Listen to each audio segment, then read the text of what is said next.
Bismillahirrahmanirrahim. Assalamualaikum warahmatullahi wabarakatuh. Alhamdulillahilladzi arsala rasulahu bil huda wa dinil haq yudhhiru 'ala dini kullihi wa kafa billahi shahida. Asyhadu an la ilaha illallah wahdahu la syarika lah wa asyhadu anna Muhammadan abduhu wa rasuluhu la nabiyya ba'dah. Allahumma shalli wa sallim wa karim wa barik ala nabiyyina wa syafi'ina wa maulana Muhammad wa ala alihi wa sahbihi wa man ittaba'ahum bi ihsanin ila yaumiddin, amma ba'du. Rabbi zidna ilman warzuqni fahman warzuqna fahman. Radina billahi rabba wa bil islami dina wa bi Muhammadin sallallahu alaihi Muhammad wa ala alihi wa sahbihi wasallam. Sahabatku Majelis Keluarga Indonesia yang dirahmati Allah, as-shaimin wa shaimat, jamaah MKI yang senantiasa dirahmati Allah Subhanahu wa taala. Alhamdulillah wa syukurillah, di pagi ini kita kembali berjumpa dan Allah pertemukan kita dalam sebuah majlis yang insya Allah penuh dengan keberkahan dari Allah Subhanahu wa taala. Majlis yang disebutkan oleh sabda Nabi yang mulia, penuh dengan rahmat Allah Subhanahu wa taala. Majlis yang Allah turunkan para malaikat untuk mengaminkan doa-doa kita, dan disinilah majlis ilmu yang alhamdulillah wa syukurillah di setiap pagi kita sama-sama istiqamah untuk menghadiri majlis ini. Apalagi di Ramadan, tentu keutamaannya atau pahalanya begitu berlipat-lipat, karena inilah sebuah amal soleh, amal kebaikan yang ketika diniatkan untuk mendapatkan ridho Allah, maka Allah Azza wa Jalla mudah-mudahan akan mengabulkan semua harapan atau doa kita untuk mendapatkan ridhonya. Salawat dan salam senantiasa kita curahkan kepada baginda Nabi kita alaihi salatu wassalam, teladan kita dalam berbagai macam sisi, terutama dalam kehidupan keluarga. Rasulullah menjadi sebuah panduan yang paripurna bagaimana kita menjalankan kehidupan keluarga menjadi keluarga yang sakinah mawaddah warahmah. Dan tentu salawat ini juga mudah-mudahan sampai ke kita umat akhir zaman, umat yang disebutkan dalam sabda Nabi, umat yang dirindukannya, manakala kita termasuk orang-orang yang tegak di atas sunnah-sunnahnya. Mudah-mudahan kita semua termasuk umatnya yang kelak akan mendapatkan syafaat dari beliau. Amin amin Allahumma amin. Sahabatku Majelis Keluarga Indonesia yang dirahmati Allah, eh, tinggal satu hari lagi ya bagi yang eh, berpuasa di 39 hari atau 30 hari. Tentu berbeda di urutan kapan kita memulai 10 hari terakhir. Di 21 malam Ramadan, insya Allah di malam nanti kita sudah memasuki bagi yang berpuasa di hari Senin tentunya, yang mau mengikuti metode hisab, sudah memasuki malam ke-21, yang tentu menjadi sebuah malam yang istimewa karena termasuk 10 malam terakhir. Sedangkan bagi yang berpuasa dengan metode ru'yah ya, di hari Selasa, yang memulai puasanya tentu besok baru mulai, besok malam baru mulai memasuki tanggal 21 Ramadan, dan ini juga menjadi sebuah keistimewaan bagi kita semua. Mari kita untuk mempersiapkan diri eh, menjalani 10 malam terakhir ini menjadi malam yang istimewa bagi kita, dan salah satunya yang bisa kita lakukan, salah satu amalan di 10 terakhir adalah eh, sedekah ya. Sedekah 1.000 bulan menjadi sebuah sedekah yang istimewa ketika kita di setiap hari kita berusaha untuk bersedekah, kemudian kita berharap di hari itulah rupanya turun Lailatul Qadar. Allah takdirkan Lailatul Qadar turun di saat kita bersedekah, maka sesungguhnya Allah Subhanahu wa taala akan melipatkan pahalanya lebih baik dari khairun min alfi syahr, lebih baik dari 1.000 bulan. Karena itulah sahabatku yang berkata Allah, mungkin kita harus berazam mulai saat ini untuk mengisi Nah, ini menarik. sir Nah, bagaimana Ramadan nih di akhir itu sihir, dengan perkara sihir itu sedang eh, menjamur di masyarakat mengisi kita, betul? mengisi Ramadan di akhir Ramadan ini dengan salah satu amal kebaikan kita yaitu adalah sedekah, dan kita tidak mau melewatkan sehari pun tanpa sedekah, karena mudah-mudahan dengan sedekah itulah kita akan menjadikan malam atau hari-hari itu menjadi istimewa karena lebih baik dari 1.000 bulan. Itulah satu agenda penting. Mari kita siapkan diri kita. Dan alhamdulillah Ustaz Sal juga sudah bergabung di tengah-tengah kita dalam sebuah kajian yang insya Allah bersama Pada Robbil Falak, Rob yang menguasai waktu kita subuh. semua. Silakan untuk menyimaknya. Sambil nanti kita akan ada khusus juga setelah sambil menyimak kajian yang bersama Ustaz Sahab. Nanti akan ada secara khusus sesi bersama kita. Silakan untuk menyimak kajian dari Ustaz Sahab. Tafadhal masykurah.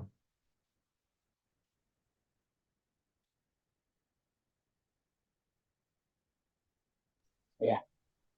Ada pembahasannya di surah Al-Falaq dan An-Nas. Kita lihat. A'udzubillahi minasyaitonirrajim. Bismillahirrahmanirrahim. Qul a'udzu birabbil falaq. Katakan aku berlindung kepada Rabbil Falaq, Rabb yang menguasai waktu subuh. Siapa, Pak? Rabb yang menguasai waktu subuh siapa? Allah Subhanahu wa taala. Pak, kenapa Allah sebutkan Rabb? Allah sebutkan waktu subuh, Pak. Ada yang tahu nggak kenapa? Ada yang tahu? Ini kalau saya diizinkan lagi, kita akan coba bahas tentang tadabbur surah Ar-Rahman ayat 17. Pernah dengar kalimat Rabbul Masyriqain wa Rabbul Maghribain? Artinya apa, Pak? Artinya Rabbul Masyriqain wa Rabbul Maghribain. Kalau kita mau tanya apa itu artinya, ternyata artinya adalah Rabbul Masyriqain, Allah ini yang memelihara dua timur, betul? Allah juga yang memelihara dua barat. Saya mau sampaikan di sini, ternyata kalau kita tadaburi di surah Ar-Rahman, ini menjadi sebuah alasan kenapa Allah sampaikan kalimat fabi ayyi ala'i rabbikuma tukadziban. Ini kalau kita belajar bahasa Arab, Pak. Ternyata Allah di sini sedang menggunakan domir. Domir ini kata ganti. Kata ganti yang digunakan Allah adalah antuma, kamu berdua. Kenapa? Karena kalimatnya fabi ayyi ala'i rabbikuma. Kalau antum fabi ayyi ala'i rabbikum. Dan Allah ingin khususkan di surah Ar-Rahman ini adalah pembahasannya untuk jin dan manusia. Artinya Rabbul Masyriqain wa Rabbul Maghribain. Allah ini yang memelihara dua timur. Dan Allah ingin sampaikan timur yang dimaksud Allah adalah timurnya manusia dengan timurnya bangsa jin. Ternyata timurnya kita dengan bangsa jin itu beda. Timurnya manusia dari pagi, ini dari pagi nih. Dari selepas maghrib ini timur kita, Pak. Ini wilayah kita, ini kawasan kita, ini waktunya kita sebagai manusia. Sampai dengan menjelang maghrib ini adalah timurnya kita. Ini kawasan penuh kita. Sadar nggak? Pada saat kita berada di timur kita sebagai manusia, kita masih melek mata. Kita masih powerful sebagai manusia. Rabbul Masyriqain wa Rabbul Maghribain. Waktunya barat manusia itu maghrib sampai dengan subuh itu baratnya manusia.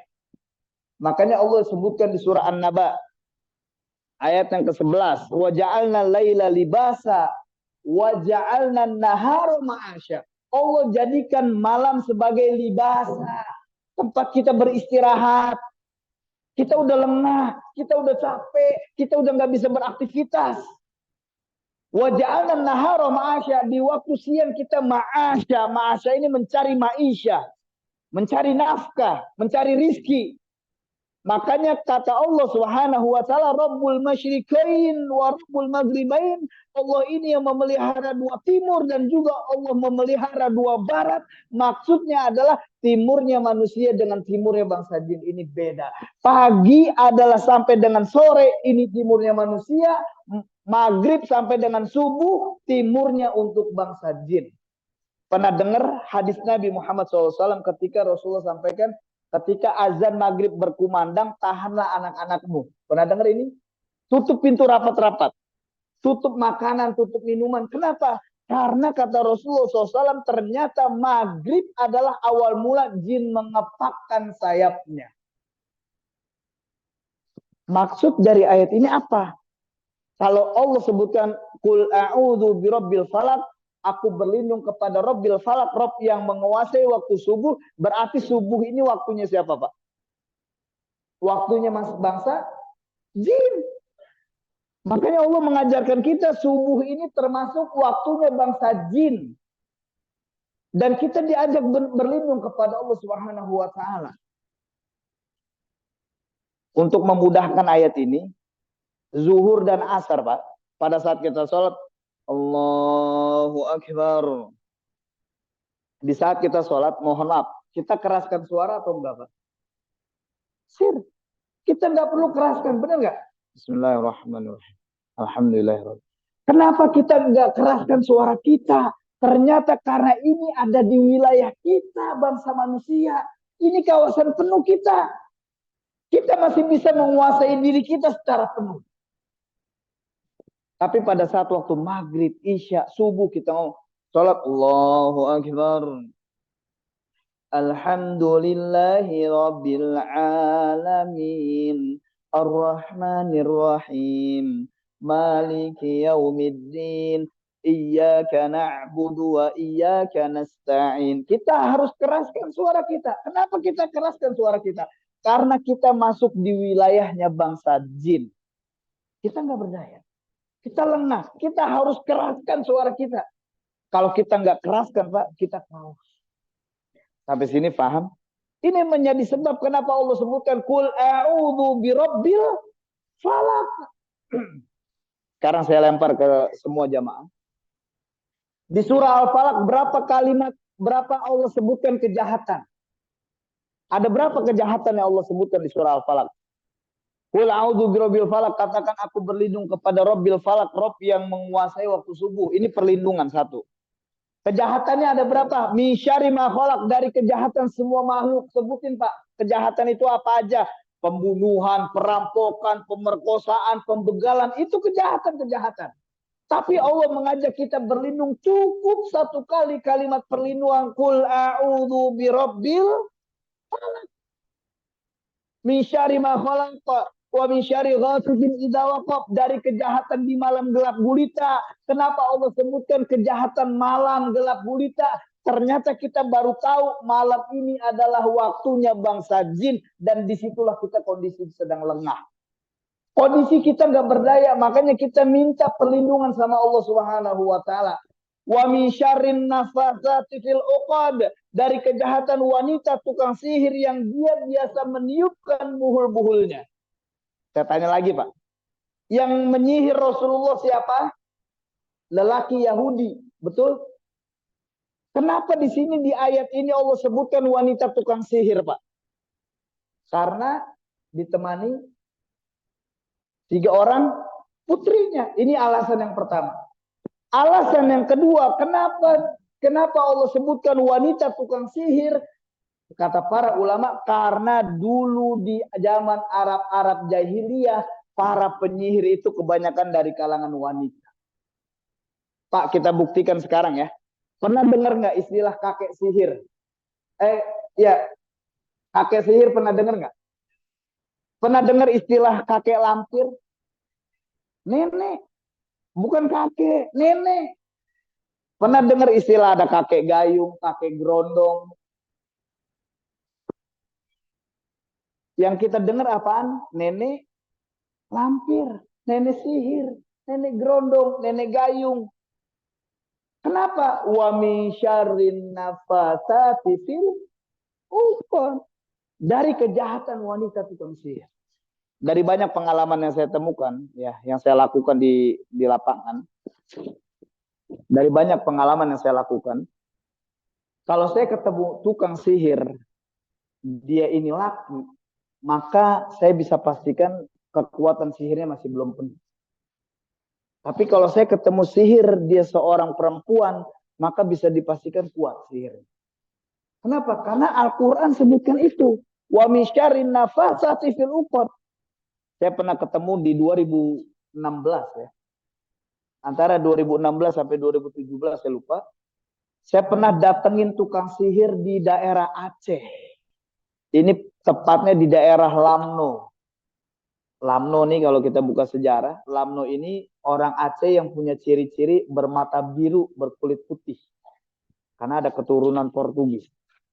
Saya datengin, ketemu nenek-nenek usia 90 tahunan, dia ada di balik goa, di dalam hutan, terus di balik batu itu ada goa, nenek itu ada di situ. Pas saya datengin ternyata ada korban sihir. Itu yang saya lagi obatin, Pak. Itu fotonya sedang dijahit sama dia beserta suaminya dan beserta orang-orang di sekitarnya. Nih kalau saya cerita nih, mohon maaf, saya nggak mau sebutkan nama. Saya nggak mau sebutkan nama, karena orangnya udah meninggal dunia. Sampai dia bilang gini, Sahal, ini nenek ini kenal nama saya. Karena pada saat saya lagi merukyah wanita ini, itu tukang sihirnya bilang gini, Sahal, kalau emang lu bener mau nolongin orang ini, keluarga ini, lu temuin gue. Ya udah, gue datang. Saya langsung datang hari itu juga. Rabu saya ngobatin dia siangnya. Terus pas dia bilang nantangin saya suruh datang, saya datang sorenya saya langsung terbang ke Aceh. Pada saat saya terbang ke Aceh nyampe sana Isya, terus perjalanan dari Isya nyampe ke Langno itu pagi subuh jam 5:30. Sampai saya ketemu ada babi hutan lewat di depan saya 6 ekor, sampai saya bilang ya Allah jangan sampai kena apa. Saya udah berdoa tuh. Subhanallah.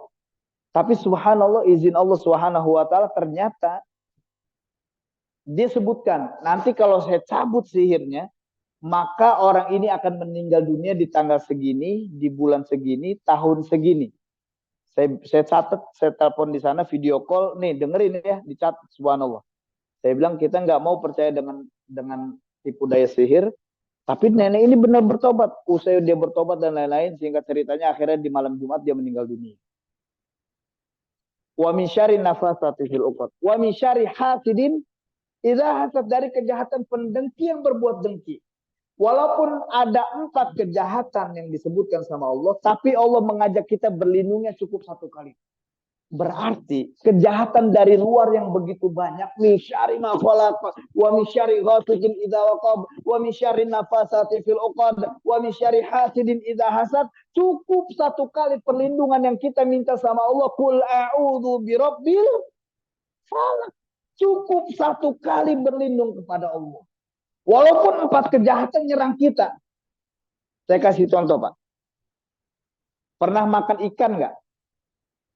Makan ikan pernah? Pernah ngerasain tulangnya nyangkut di tenggorokan nggak? Pernah. Obatnya apa, Bu? Hah? Nasi. Ngapa nasi? Diapain? Dikepel. Habis nasinya dikepel terus gimana rasanya? Telan. Terus tulangnya ikut. Bisa. Karena Bapak Ibu sudah belajar tadabbur Quran surah Al-Falaq, maka tidak lagi cara itu kita lakukan. Kenapa? Karena pada saat ada tulang yang nyangkut, pegang di bagian yang nyangkutnya, baca qul a'udzu birabbil falaq min syarri ma khalaq, kalimat min syarri ma khalaq baca beberapa kali, kemudian tarik semua arahkan ke mulut, batukan. Setelah dibatukan, maka tulangnya keluar. Kenapa? Karena tulang makhluknya Allah dan kita berlindung atas kejahatan makhluknya Allah Subhanahu wa taala. Sampai sini paham? Ya. Ini dahsyatnya surah Al-Falaq. Kemudian dalam waktu yang bersamaan disebutkan juga qul a'udzu birabbin nas, katakan aku berlindung kepada Rabbin nas, Rabbnya manusia siapa? Allah. Malikin nas, rajanya manusia siapa? Ilahinna, sesembahannya manusia siapa? Mi syarril waswasil khannas, dari 1 kejahatan waswas yang bersemayam di dalam diri manusia. Saya mau tanya lagi kepada semua jamaah. Ini saya banyak nanya nih. Berarti kejahatan yang paling bahaya itu kejahatan di luar apa di dalam? Dalam. Di dalam. Apa di dalam? Karena kejahatan di dalam diri kita sebagai manusia, Allah mengajak kita berlindungnya 3 kali. Tapi kalau kejahatan di luar kita nih, di luar diri manusia, Allah ngajak kita berlindungnya 1 kali. Qul a'udzu birabbil falaq. Habis ini paham? Ya. Kenapa satu kejahatan di dalam diri ini bahaya, yakni waswas? Was-was. Tahu nggak Pak? Dari waswas yang tadinya kita ini orang baik, kita bisa menjadi orang tidak baik. Dari waswas yang tadinya kita bukan seorang pembunuh, kita bisa menjadi seorang pembunuh. Dari waswas kita bukan seorang perampok, tapi kita bisa menjadi seorang perampok. Dari waswas kita bukan seorang koruptor, tapi kita bisa menjadi seorang koruptor. Makanya Allah ngajak kita berlindungnya kalimat qul a'udzu birabbin nas malikin nas ilahin nas. Kalau Bapak Ibu pernah dengar, ada belum lama kejadiannya, 3-4 bulan yang lalu, seorang ayah ngebunuh 4 anaknya di daerah Jagakarsa. Pernah lihat nggak? Ya. Itu anaknya dijejerin Pak. Jadi satu-satu dibunuh pakai bantal, ditutup sampai nggak bisa bernafas. Naudzubillah. Saya kalau ngeliat berita itu menes hati, kita dijejerin. Anaknya yang satu udah nangis, ditekuk lagi. Apakah ayahnya ini pembunuh? Bukan pembunuh. Tapi gara-gara was-was yang ada di dalam hatinya, dia menjadi seorang pembunuh. 2016, saya diundang sama Kapolres Depok. Ada seorang suami yang gorok leher istrinya. Tahu gorok Pak? Kalau tidur kadang kita gorok. Oh itu ngorok ya, bukan gorok. Oh. Itu seorang suami itu ngegorok leher istrinya. 35 tahun pernikahan Pak. Suami ini bukan seorang pembunuh. Kemudian pada saat saya diundang masuk ke dalam penjara, saya ketemu sama dia. Terus saya tanya, Pak, kenapa Bapak bisa melakukan ini? Saya nggak tahu, Pak. Saya nggak tahu. Saya pulang kerja, di hati saya ada was-was kuat. Ambil no, golok tajam no, coba dah. Di leher istri, bener nggak tajam? Pulang kerjaan.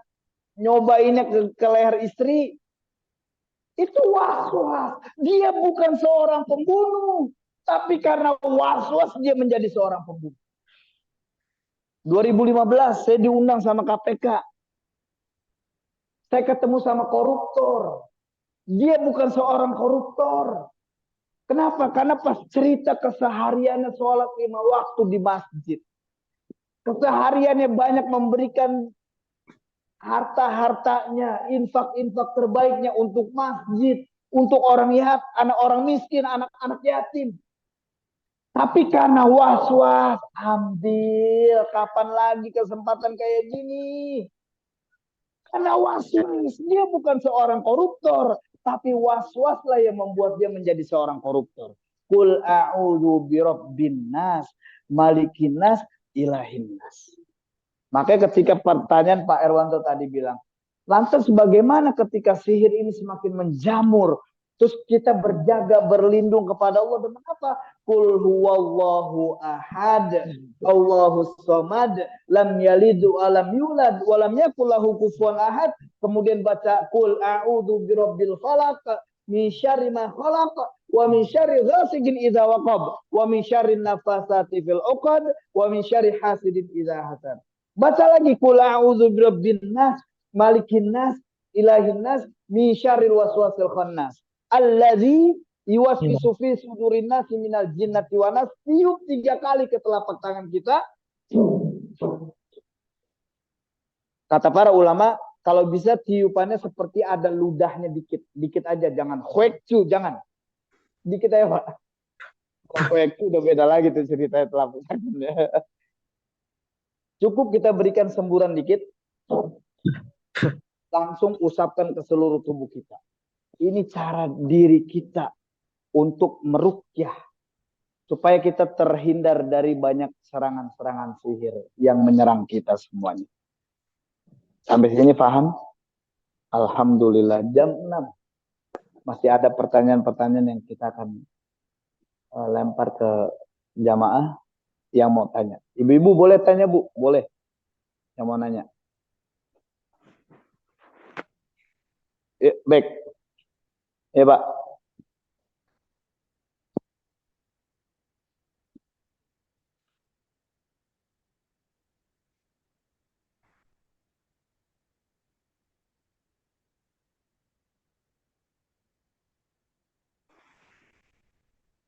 Assalamualaikum warahmatullahi wabarakatuh. Waalaikumsalam warahmatullahi wabarakatuh. Pak Ridwan. Masya Allah. Ya saya maafin Pak. Jangan diulangin ya. Nah. Insya Allah. Allahumma barik. Mungkin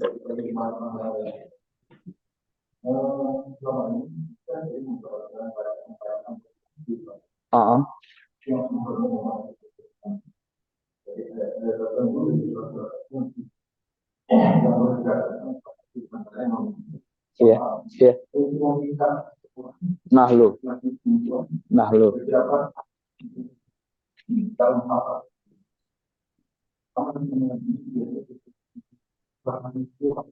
Ah. Iya.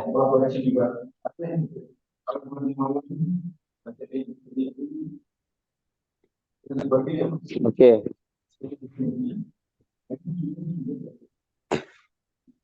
Ya, kalau memang dihubungi dan sesuai dengan petunjuk yang membutuhkan, insya Allah mungkin tercapai.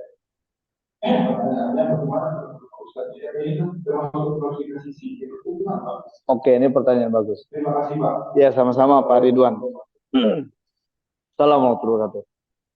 Ini ada pertanyaan bagus. Jadi ada amalan-amalan yang dibaca dari ayat-ayat Quran ditujukan untuk memikat ya seorang, kita baca nanti bisa tergila-gila terus dan lain-lain. Apakah ini padahal ini dari ayat Quran? Saya ingin sampaikan bahwasanya ini bagian dari ilmu sihir. Ini bagian dari ilmu sihir. Yang ini membuat kita akhirnya bisa mendekati kepada kekufuran. Ini juga bisa membuat kita nanti akan murtad dari agama Allah Subhanahu wa taala kalau kita lakukan ini. Wattaba'u ma tatlu syayatinu ala mulki Sulaiman wa ma kafara Sulaiman walakinna syayatina kafaru yu'allimuna an-nasa as-sihr. Cara ini enggak boleh. Walaupun yang dibaca ini ayat Quran. Kenapa enggak boleh? Perhatikan. Biasanya ini akan bertentangan dengan dalil-dalil yang sahih. Kenapa? Ketika ayat Quran ini dibaca, misalkan baca Yasin 41 kali. Padahal kita nggak pernah temukan di dalam hadis sahih Rasulullah menganjurkan kita baca Yasin 41 kali. Nggak ada. Misalkan disuruh baca ini 10.000 kali. Rasulullah nggak pernah ajarkan dengan jumlah 10.000 kali. Itu aja udah salah. Baca jumlahnya sekian 15 kali, nggak pernah kita temukan dalil yang sahih. Makanya di dalam hadis sahih yang mulia kata Rasulullah SAW, man amila amalan laisa alaihi amruna fahuwa raddun. Barang siapa yang dia melakukan amal ibadah yang Rasulullah nggak pernah contohkan ibadah itu, fahuwa raddun, maka ibadahnya ditolak oleh Allah Subhanahu wa taala. Yang disampaikan Pak Ridwan tadi, ini salah satu contoh dari ilmu sihir. Ini nggak boleh kita lakukan. Kenapa? Karena masuk di dalam hadis sahih yang mulia. Innar ruqa, sesungguhnya ruqa ini adalah ruqyah. Tapi ruqyah yang mengandung kesyirikan. Ruqyah itu dalam segi bahasa artinya mantra, jampi yang dibaca dan ditiupkan. Innar ruqa wat tamaim. Tamaim ini tamimah. Satu benda yang digantungkan, ditaruh di leher, ditaruh gelang. Mohon maaf, anak-anak kita nih, orang-orang tua dulu kalau anak baru dilahirin, terus dipakein suwuk di lehernya, benar nggak? Iya. Buat perlindungan, ini termasuk tamaim, tamimah, benda yang digantungkan, nggak boleh. Ini hukumnya syirik pada Allah Subhanahu wa taala. Ya. Neng, misalkan orang-orang lagi hamil, ya orang-orang tua kita nih, orang dulu, kalau lagi hamil, Neng, kalau lagi hamil pakai peniting apa, Neng? Neng kemana-mana bawa bangle ya, Neng. Bener nggak, Bu? Neng bawa gunting apa, Neng? Ini ntar biar, kan wangi banget itu kalau lu lagi hamil. Kan kalau orang kita bilang gitu, wangi itu. Nggak boleh. Kenapa? Karena benda-benda yang kita gantungkan itu tidak bisa memberikan perlindungan kepada kita. Setan akan menggelincirkan kita. Neng, kalau lagi begini siapin kopi dah. Taruh di pendaringan. Walaupun tuh kopi nggak kita minum. Kenapa? Jin sebenarnya nggak doyan kopi, Pak. Cuman saya doang yang doyan kopi. Yang jin mau bukan kopinya, tapi penghambaan kita kepada dia. Pada saat kita bilang, oke, gue siapin kopi, kalimat oke-nya yang dia mau. Bukan kopinya nggak diminum. Nah, ini bentuk dari tiwala. Tiwala kata Rasulullah, inna ruqa wa tamaim wa tiwala. Tiwala ini adalah pelet. Tiwalah ini adalah salah satu cara misalkan seorang istri supaya suaminya sayang sama istrinya. Itu pakai pelet. Ini nggak boleh. Ini hukumnya syirik. Ya kan? Inna ruqa wa tamaim wa tiwala syirkun kata Rasulullah. Syirik semuanya. Syirik artinya mendekatkan kita kepada kekufuran. Menjauhkan kita dari Allah Subhanahu wa taala. Oke. Insyaallah Allah jaga kita, Allah lindungi. Ini kalau pernah lakukan ini berarti tanpa disadari sudah ada terikat perjanjian kepada jin. Maka jin ini akan menjadi khodam di dalam tubuh kita. Oke, saya janji tadi mau ngajarin cara mendiagnosa diri kita. Ada jin apa enggak di tubuh kita.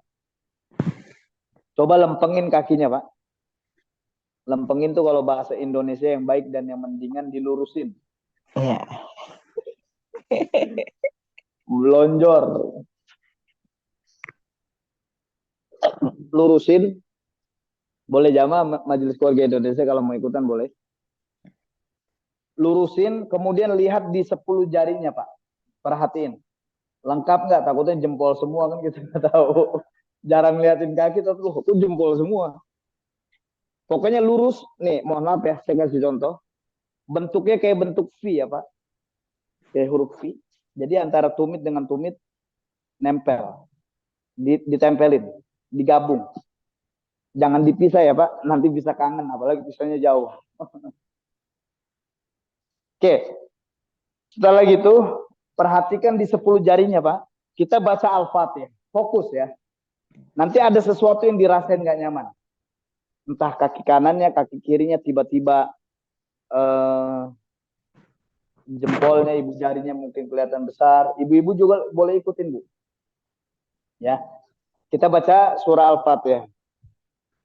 Kita mulai. A'udzu billahi minasyaitonir rajim. Bismillahirrahmanirrahim. Alhamdulillahi rabbil alamin. Ar-Rahmanir-Rahim. Maliki yaumiddin. Iyyaka na'budu wa iyyaka nasta'in. Ihdinas siratal mustaqim. Siratal ladzina an'amta 'alaihim ghairil maghdubi 'alaihim waladdallin.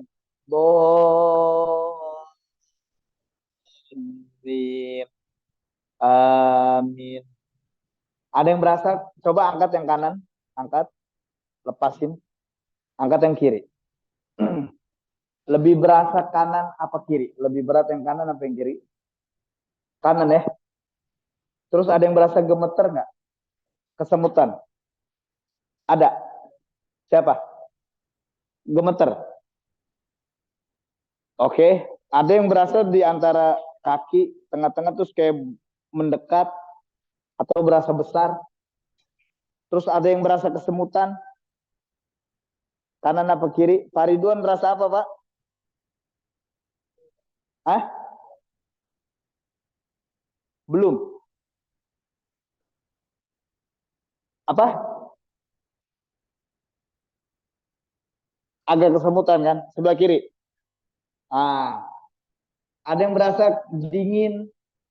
Ah, ini di tes begini nih mulai berasa tuh. Ah, berarti ada sesuatu, Pak. Bisa jadi memang bukan sihir, tapi boleh jadi ada jin yang ikut sama kita dari jalur keturunan. Saya mohon maaf nih, mohon maaf.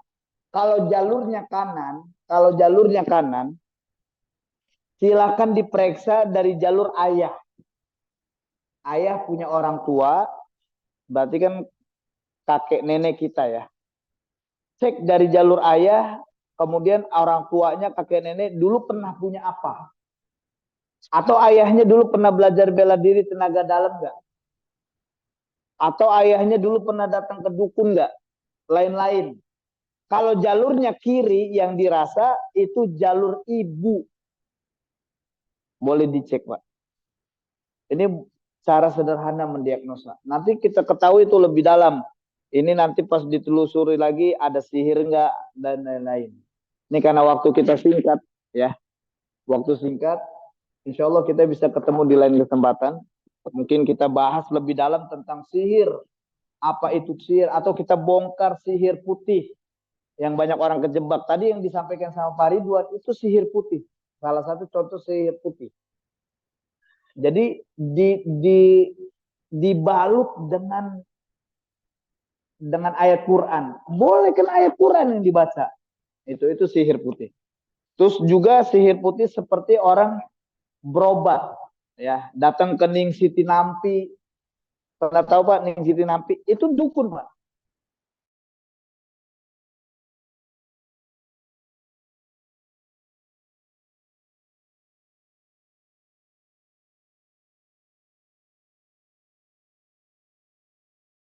Ditanyakan karena waktunya udah selesai ya. Ada lagi yang mau nanya atau mau nambahin jawab? Saya rasa cukup ya. Tapi paling tidak kalau sudah cukup, saya minta maaf kalau ada penyampaian yang salah atau penyampaian kata-kata yang kasar, mohon dimaklumi karena saya makhluk kasar bukan makhluk halus. Tak ada gading yang tak retak, maka jangan tanyakan saya atas keretakan hubungan gading dan gisel. Ya. Barakallahu fikum wa faqakumullah subhanakallahumma bihamdik asyhadu an la ilaha illa anta subhanak wa atubu ilaik. Assalamualaikum warahmatullahi wabarakatuh.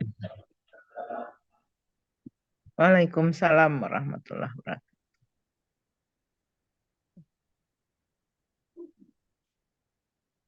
Oke jamaah, saya baru selesai. Silakan kumpulin pertanyaan. Saya masih menemani jamaah dulu. Ustaz Halis. Ya, Izin, Ustaz. Assalamualaikum, Ustaz. 15 menit ya. Ani Siap. ngilang dulu ya. Mau sholat suruh. Terus ada beberapa jamaah nemenin sebentar. Baru nanti kita lanjut. Oke? Baik. Tepat, Ustaz. Atau dampingi dulu. Gimana kabar Pak Erwanto? Mana aja nih? Ada. Masih di sini. Masih. Yang berkembang sambil menunggu Ustaz Sahal kembali di Zoom. Alhamdulillah wa syukurillah. Jadi mendengarkan sekilas ya soal tema tentang Al-Mu'awwidhatain ya. Dua surat yang memang dipakai dalam ruqyah, yaitu surat Al-Falaq dan An-Nas yang memang itu menjadi surat yang diturunkan dengan asbabun nuzul ketika Rasulullah terkena sihir. Dan inilah yang surat yang sudah dihafal tentunya oleh semuanya. Jamaah menghafal ayat ini dan tadabbur dari ayat ini sudah disampaikan juga oleh Ustaz Sahal. Jadi mari kita gunakan ayat ini dengan penuh keyakinan untuk meruqyah diri sendiri, meruqyah anak-anak kita, kerabat kita, dan orang lain ya. Dan juga untuk diri sendiri, karena ruqyah mandiri itu pun salah satunya ayat-ayat yang dibaca adalah surat Al-Falaq dan An-Nas. Berkaitan dengan tema yang insya Allah akan kembali dibahas oleh Ustaz Sahal, karena di sore kemarin kita sudah membahas tentang surat Al-Baqarah di ayat 102 yang membahas tentang bagaimana kisah Nabi Sulaiman alaihissalam yang dituduh oleh orang Yahudi sebagai tukang sihir. Inilah yang awal mula asbabun nuzul dari ayat ini, karena waktu itu kemudian pada masa Rasulullah SAW, orang Yahudi pun menuduh Rasulullah SAW dan juga para nabi. Salah satunya yang dituduh adalah Nabi Sulaiman alaihissalam. Mereka menyebut bahwa Yahudi Nabi Sulaiman adalah para penyihir gitu ya, salah satu seorang penyihir. Nah, itulah kemudian turun ayat yang kemudian mengklarifikasi, membantah semua tuduhan itu, tuduhan kaum Yahudi di Madinah yang mengatakan bahwa Nabi Sulaiman adalah tukang sihir. Kemudian Allah turunkan eh, yang menyatakan bahwa Nabi Sulaiman bukanlah tukang sihir gitu ya. Kemudian ada sebuah kisah yang eh, tentang Allah turunkan para nafsir para ulama eh, tentang Harut dan malaikat, dua malaikat yang Allah turunkan ke bumi, Harut dan Marut, yang menurut sebuah riwayat disebutkan Allah Allah sertakan untuk kedua malaikat itu adalah hawa nafsu, dan ini sebagai sebuah ujian untuk kaum manusia saat itu ya. Dan ada sebuah kisah tentang bagaimana sihir yang eh, diajarkan oleh dua malaikat itu Harut dan Marut untuk menceraikan antara suami istri. Tapi karena ini sebagai sebuah fitnah, ujian, maka para malaikat pun yang menjelma menjadi manusia saat itu selalu mengatakan bahwa eh, jangan sampai mempelajari sihir gitu ya, karena sihir ini adalah sebuah dosa besar yang eh, akan membuat kemadorotan, akan membuat bencana bagi orang lain. Dan upaya-upaya untuk eh, menyadarkan umat saat itu dengan dua malaikat itu, tapi di satu sisi malaikat itu pun mengajarkan tentang sihir yang eh, kemudian yang dijelaskan dalam ayat ini betapa bahwa sihir itu tidak akan membahayakan kecuali dengan izin Allah Subhanahu wa taala. Itu sekilas tentang tafsir dari eh, ayat 102 yang dalam surat Al-Baqarah yang dibahas di sore kemarin, dan insya Allah akan kembali diulas di pagi ini. Tentu akan lebih banyak kita melakukan deteksi ya, karena sebagaimana yang telah disampaikan sore kemarin, kita akan banyak melakukan terapi-terapi ruqyah dan dialog tentang berbagai hal yang berkaitan dengan sihir. Karena sihir ini terutama sihir tafrik ya, yang dalam ayat ini memang menyebutkan tentang tujuan sihir yang sebagian besar adalah tujuannya untuk mencerai-beraikan antara suami istri.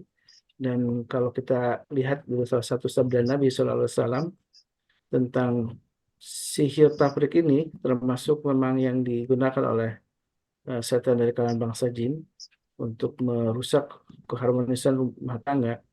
Dan ada sebuah sabda Nabi dari riwayat Imam Muslim dari Jabir radhiyallahu anhu, Nabi SAW bersabda, sesungguhnya iblis meletakkan singgasananya di atas eh, laut ya. Kemudian eh, kemudian iblis mengutus bala tentaranya, maka yang paling dekat dengannya adalah yang paling besar fitnahnya. Kemudian datanglah salah seorang dari bala tentaranya dan berkata, aku telah melakukan begini begitu. Iblis berkata, kau sama sekali tidak melakukan sesuatu pun. Kemudian datang yang lain lagi dan berkata, aku tidak meninggalkan untuk digoda artinya manusia kecuali aku berhasil memisahkan antara dia dan istrinya. Maka iblis pun mendekati dan berkata, sungguh hebat setan seperti engkau. Ini sebuah hadis Nabi yang menjelaskan tentang keberhasilan eh, kehebatan setan dari kalangan bangsa jin yang kemudian mendapat penghargaan utama dari iblis karena berhasil mencerai-beraikan atau memisahkan hubungan suami istri. Itulah yang insya Allah akan kembali diungkap, dibahas tentang bagaimana sihir tafrik ini bekerja ya. Dan ada beberapa pertanyaan juga yang kemarin belum dibahas oleh uh, Ustaz Sahal. Insya Allah akan dibahas. Jadi kita sambil menunggu sekitar ya 10 menit lagi ya. Mudah-mudahan Ustaz Sahal kembali bergabung di Zoom ini untuk eh, menjelaskan tentang kelanjutan pemahaman tentang tafsir dari surat Al-Baqarah di ayat 102 ini. Baik, jemaah yang bukan Allah, alhamdulillah, sambil menunggu, nampaknya kita juga penting nih untuk mempersiapkan diri ya. Eh, Karena ini Ramadan kali ini tinggal hampir 11 hari lagi. Eh, Kita sudah hampir mendekati finish. Mudah-mudahan kita tidak makin kendor ya, tapi makin semangat untuk memperbanyak amal soleh dan ibadah kita. Dari mulai ibadah wajib tentunya yang tidak boleh ditinggalkan, sampai kepada ibadah sunnah-sunnah yang itu menjadi tambahan amal kita yang sudah kita kerjakan menjadi tabungan amal kita. Salah satunya tentu yang harus kita azamkan selain memperbanyak sholat sunnah, kemudian tadarus Quran dan juga adalah sedekah ya.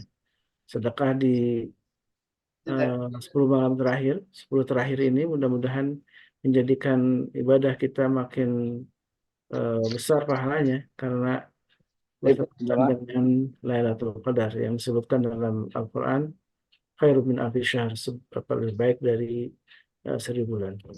Baik, alhamdulillah Sal sudah kembali gabung dengan kita. Sudah ada yang raise hand nih, kayak nampaknya ada yang ingin bertanya langsung ke Ustaz Sal. Baik, Pak Suherman, silakan. Bengkulu nih kayak Pak Suherman. Silakan Pak Suherman. Assalamualaikum Pak Ustadz. Waalaikumsalam Salam wabarakatuh. warahmatullahi wabarakatuh. Izin tanya ini.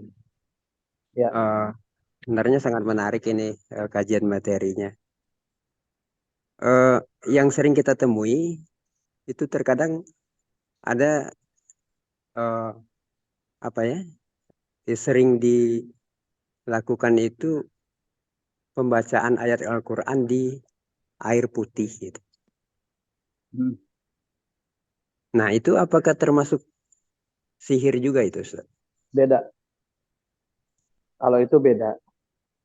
Kalau sihir itu ketika dia baca, kemudian tidak ada landasan hukum, dan ini bertentangan dengan dalil-dalil yang sahih. Tapi kalau yang dimaksud tadi Pak Suherman itu boleh, dibolehkan di dalam Islam, dibolehkan juga oleh para ulama. Karena ini juga pernah dilakukan oleh Syekhul Islam Ibnu Taimiyah, Imam Ahmad bin Hambal, ya ulama-ulama terdahulu. Tapi yang dimaksud tadi tentang sihir itu adalah dia bacakan walaupun itu ada ayat Quran, tapi niatnya untuk memikat, niatnya untuk mencelakai dan lain-lain itu sihir. Tapi kalau kita niatkan untuk kesembuhan penyakit, ya kita niatkan untuk kesembuhan penyakit, untuk pengobatan, karena Quran itu bagian dari sifat yang mana Allah sebutkan nunazzilu minal qur'ani ma huwa shifa wa rahmatul lil mu'minin wa la yazidu zalimina illa khasara, itu justru malah boleh. Seperti itu Pak. Baik ya, Pak Suherman, jelas ya. Bedanya Insya Allah. antara jampi-jampi yang memang berdasarkan syariat dan juga yang bukan dari syariat ya. Jadi soal niat itu penting juga ya, karena ada juga ya Ustaz ya, yang tetap menggunakan ayat Quran tapi tujuannya lain gitu ya. Itu Betul, namanya betul, talbisul haq bil batil ya Ustaz ya. betul. Menggabungkan antara hak dan kebatilan. Artinya sengaja memang ada jampi-jampi yang di luar Islam, tapi juga ada Al-Qurannya. Nah ini yang sering juga kita temukan yang terkesannya itu Ustadz gitu, sebenarnya terkesannya eh, malah disebutnya apa uskun ya, ustadz dukun gitu ya, karena mereka Hmm. berpenampilan malah lebih ustadz daripada ustadz gitu ya, untuk bisa meyakinkan jamaah begitu, untuk meyakinkan orang-orang berusaha berpenampilan seperti ustadz gitu. Baik, yang lain ada di chat saat saya bacakan ya. Baik. Assalamualaikum Ustadz, dari ini Bu Susi Agustina. Eh, Tadi dengan terapi yang meniupkan itu Ustadz ya. Eh, Kan ada yang memang disunahkan meniupkan ke telapak tangan atau mungkin juga meniupkan ke tadi air gitu ya. Nah, kalau tanpa ludah sedikit itu boleh nggak Ustaz gitu ya? Sebenarnya bukan ludah ya, kayak ada gitu kayak. Jadi nggak Tiupan ada aja ludahnya sebenarnya ya. juga. Iya, kalau nggak ada ludahnya juga nggak apa-apa. Jadi bukan ludahnya, jadi bukan Bukan. meludah, Jadi kayak, tapi contohnya kayak, kan kayak gitu nggak keluar ludah. Kalau keluar ludah kan cuh, jadi bukan ludah, dia walaupun nggak boleh. seperti meniup, tapi kalau ada tekanan itu tidak berarti ada ludah ya saja, tapi memang Betul, tekanannya betul. udara itu, gitu ya, Hmm. kayak meludah tapi tanpa Kenapa? ada. Kenapa Rasulullah ajarkan cara ruqyah itu dengan tiupan? Karena cara sihir juga dengan tiupan. Baca mantra ditiup. Baca mantra ditiup. Gitu. Jadi memang harus dengan tiupan. Lebih ke tiup sih sebenarnya. Oke. Oke, jelas ya Bu Susi. Kemudian Bu Nadia nih juga sudah mau langsung Bu Nadia ingin menyampaikan, katanya punya stok banyak pertanyaan, silakan. Iya, makasih Ustaz. Bismillahirrahmanirrahim. Assalamualaikum warahmatullahi wabarakatuh. Salam. Waalaikumsalam warahmatullahi wabarakatuh. Kalau yang tentang kena sihir itu bisa nggak sih jadinya meleset ke anaknya gitu? Meskipun anaknya masih kecil misalnya jadi rewel atau gimana itu bisa nggak ngefek kayak gitu Ustaz? Sangat bisa. Terus, oh ya, Jadi urutannya gini teh. Kalau orang kena sihir, misalkan suami teh Nadia kena sihir. Misal ya, suaminya yang kena, itu imbasnya bisa ke istri. Jadi istri yang jadi uring-uringan mulu ke suami. Terus suami tiba-tiba jadi sebel sama kita, apa sama istri tiba-tiba. Jadi begitu aja tuh kondisinya. Sampai negara api datang menyerang. Itu kondisi yang terjadi. Tapi kalau seorang ibu yang kena, kayak misalkan Teh Nadia yang kena, itu imbasnya ke anak-anak. Walaupun anaknya masih bayi, terus tiba-tiba anaknya mohon maaf, tiba-tiba nggak mau, misalkan lagi ASI, tiba-tiba nggak mau, tiba-tiba banyak hal yang nggak jelas. Gitu. Terus tiba-tiba nangis nggak jelas, rewel, terus bikin ibunya jadi emosi, sebel, jadi marah, jadi wah, jadi ikut uring-uringan. Gitu. Makanya saya kalau kalau ada yang minta tolong rupiah anaknya, itu lebih sering saya minta ibunya dulu yang dirupiah, baru anak. Kenapa? Karena anak hanya efek aja, hanya imbas dari seorang ibu yang memang diganggu sama jin atau sihir. Gitu. Ya, ada yang lain? Silakan yang ingin bertanya.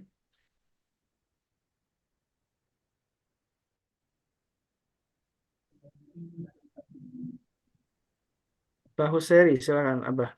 Assalamualaikum warahmatullahi wabarakatuh. Waalaikumsalam warahmatullahi wabarakatuh. Salam. Ustadz, izin bertanya konteks antara kena sihir, kena kemasukan jin, sama teluh. Itu bedanya apa? Kemudian sakit yang diderita oleh seseorang itu seperti apa? Pembedanya itu. Syukran. Apaan? Bedanya sihir sama teluh sama tuh Pak Ferry. Ya, teluh itu kan bahasa lain aja. Ya, bahasa lain dari yang ada di Indonesia. Teluh, santet, apalagi tuh. Itu sama. Nah, bedanya sakit gangguan jin dan sihir. Pertama, jika gangguan jin itu dia kapanpun waktunya bisa dirasa. Tapi kalau sihir itu biasanya waktu yang sering dirasa itu menjelang asar, habis asar, atau selepas maghrib. Seperti itu. Lain-lain enggak. Lain-lain enggak. Terus fisik yang dirasa, sakit yang dirasa, itu biasanya sakitnya berpindah. Sakitnya enggak kunjung sembuh. Nah, ini kesamaan sihir dengan gangguan jin tuh secara fisik, secara penyakit, biasanya sakitnya nggak kunjung sembuh, sakitnya ada aja yang dirasa, terus sakitnya berpindah. Terus biasanya ketika didiagnosa medis itu normal. Terus sihir keseringannya begitu. Ketika didiagnosa medis itu normal. Tapi sihir ketika dia didiamkan dalam waktu yang cukup banyak, dalam waktu yang cukup lama, maka dia akan menjadi penyakit medis yang kronis seperti kanker, seperti autoimun, itu sihir. Makanya orang-orang yang sakit kanker itu mesti diruqyah karena ada sihirnya. Seperti itu. Kalau medis itu kalau jin biasanya keluhannya kalau nggak sakit perut, sakit kepala. Terus swing moodnya cepat. Berubah moodnya itu cepat sekali. Kalau sihir itu lebih banyak ke linglung, banyak lupa dan lain-lain. Itu ya.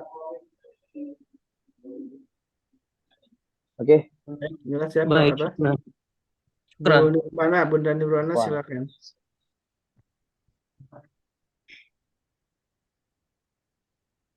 Silakan Bunda Nirwana atau kepijit. Ya. Mau tanya Ustadz, ada orang itu, dia itu kenapa gitu ya? Dia itu kalau kan sebenarnya dia anaknya udah sakit, udah parah gitu. Tapi kita bilang coba diruqyah deh. Dia bilang dia anti ruqyah. Nah, kenapa orang itu kenapa anti ruqyah gitu ya? Ya Ustadz, apakah dia punya ilmu atau kenapa begitu? Jadi Ya, gini, kalau dibilang anti ruqyah dalam ilmu bahasa Arab benar anti ruqyah. Anti itu kan kalimat anti itu kamu perempuan. Ruqyah itu memang untuk perempuan. Kalau anti maulid salah, karena harusnya anta maulid. Kayak gitu, bercanda. Jadi kalau misalkan dia anti ruqyah, itu berarti dia anti doa. Dia salah paham tentang ruqyah. Image-nya dia, ruqyah itu adalah yang kesetanan, yang kesurupan. Ruqyah itu adalah hal yang mengerikan bagi dia. Tapi kalau dia pahami, ruqyah itu doa. Ketika dia sakit itu nggak ada salahnya didoain. Gitu. Biarin aja. Kalau dia anti ruqyah, berarti perlu dipertanyakan keimanannya dia. Berarti dia ada penolakan dengan dalil yang sahih. Karena Rasulullah SAW mengajarkan ruqyah.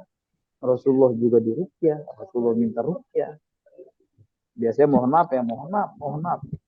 Ya kalau ketemu orang yang begini, itu saya nggak ajak ngomong. Mau maaf ya saya anti ruqyah, udah serah lu. Saya nggak timpalin. Kenapa? Karena dia udah antipati untuk kita.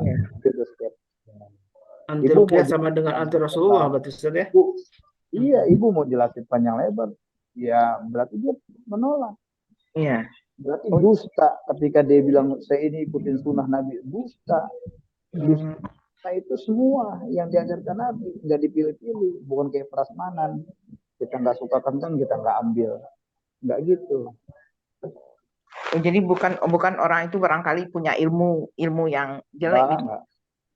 Dia anggapnya salah paham tentang ruqyah. Saya bilang, saya lebih ke arah dia salah paham memahami makna ruqyah. Karena dia menganggap, emang gua kenapa di ruqyah? Emang gua kesetanan. Gitu. Rasulullah aja di ruqyah, Rasulullah aja kena sihir. Jangan so iya deh. Iya makanya. Cuman saya pikir apa dia punya ilmu yang takut nanti ilmunya batal karena ruqyah gitu ya. Ya itu bisa juga. Hal yang begitu bisa juga.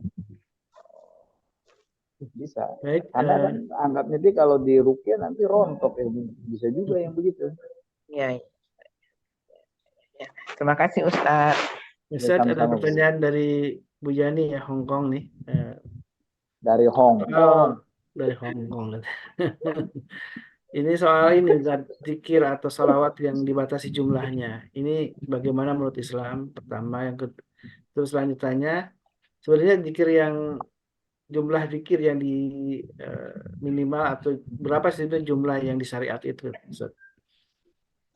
Kalau jumlah yang disyariatkan itu sebenarnya zikir itu kalau kita mau baca zikir dengan jumlah banyak tanpa hitungan aman-aman aja.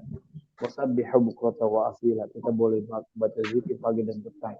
Bu Yani nih dari pagi sampai ketemu pagi itu nggak lepas lisannya berzikir, itu aman, itu boleh, biasa aja. Tapi yang nggak boleh itu adalah kita menentukan jumlahnya secara khusus. Ini harus kalau mau pinter nih baca 1000 kali. Rasulullah nggak mengajarkan. Kenapa? Karena syariat yang disunahkan Nabi Muhammad Shallallahu Alaihi Wasallam itu biasanya memudahkan. bukan menyulitkan, tapi memudahkan. Baik, Ustaz, sudah jelas ya, mudah-mudahan apa yang sudah disampaikan jelas, dan mudah-mudahan Ustaz, apa yang sudah disampaikan ini menjadi tambah pengetahuan untuk kita semua tentang ruqyah. Jadi tidak ada lagi orang yang antipati terhadap ruqyah ya, seperti tadi yang dinyatakan oleh Bu Nirwana. Dan kita harus sama-sama menyebarkan nih, dakwah ruqyah ini penting, karena adalah bagian dari sunnah Nabi kita SAW. Silakan sebarkan ke orang-orang kita, sahabat-sahabat kita, teman-teman kita, kerabat kita ya, untuk bisa meruqyah sesungguhnya, karena ruqyah adalah bagian dari sunnah Nabi SAW. Ruqyah adalah ajaran yang memang harus kita praktekkan dalam kehidupan sehari-hari kita. Ruqyah adalah bagian yang sebagai sarana untuk penyembuhan kita, karena bersumber dari Al-Quran dan hadis Nabi SAW. Jazakallah khairan Ustaz atas ilmunya, sharingnya. Mudah-mudahan kita semua di pagi ini tambah berkah, apalagi di Ramadan yang ke-19 ya. Mudah-mudahan kita mendekati 10 hari terakhir di Ramadan ini menjadi tambah semangat, tambah bergairah untuk memperbanyak ibadah dan amal soleh lainnya.